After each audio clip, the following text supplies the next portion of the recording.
Okay, so it's the last day that I remember spending with my auntie, and I remember going there, and she used to live, like, in the middle of nowhere. I can't even remember where it is. Like, I wouldn't be able to describe it. It's like a little fairy tale. So it's like in the middle of the woods. Like, it was crazy. She lived by like this massive, like, old rundown, like, windmill, and it was like overgrown everywhere. And there was like this tiny little house, and it looked like one of those houses like out of Hansel and Gretel or something. And we used to go there. We didn't go there very regularly because she was quite like a private woman, but she was like the best woman. Like, she was like my favourite person in the whole entire world. And we went there this one time, and I remember getting there, and literally we like walked through the door. Like, bear in mind, she was always sick. Like, all the time that I knew her, she was always sick and like covered in those like tubes and shit. Like, it was so sad, but she was such a like great, and she used to smoke like a chimney. Like, she had something wrong with her lungs. That's like one of the reasons that she died. But she was like, fuck it, I don't care. I'm gonna like live my life doing exactly what I want to do. And we got there, and literally like as soon as we walked through the door, it must have been a birthday or something, I can't even remember, and she had like all this squirty like that squirty stuff that comes out of the can. She literally like covered me and my cousin in it, like my mum. Silly string. Yeah, it was like all over the roof. Like, it was so like ridiculous. She just literally like went crazy. She like threw cans at us and all of this stuff, and like it went all over the food. And like my mum was freaking out. She was like, oh my god, like I'm gonna have to clean all this up.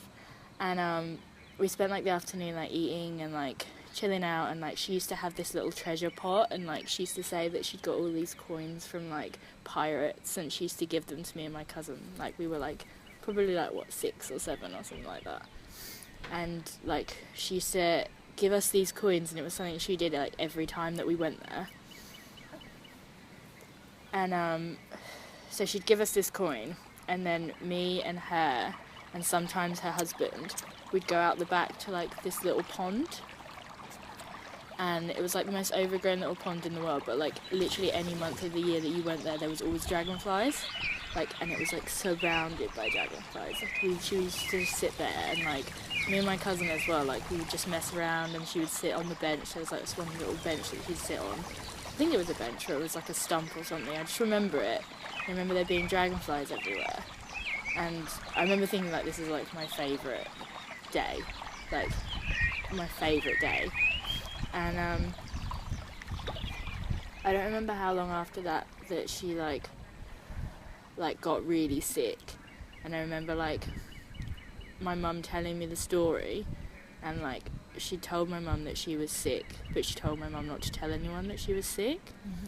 And then I think that what I remember my mum telling me, because we don't really talk about it that much, is that when my auntie passed away, when she was like going, she said that she could see dragonflies and hear birds, and that like she was like in the garden or something like that, or like that she like was like an actual like what you imagine when you die. Mm-hmm. Like, and I just think that's really strange, because that's the last memory that I have of her, is like being out with the dragonflies, which is really nice. Yeah, and that's the end of my story. I always ask people this, and this isn't really the type of story where there might be one, but if you can think of one, is there a moral of the story? You can think about it. Always spend time outside near dragonflies.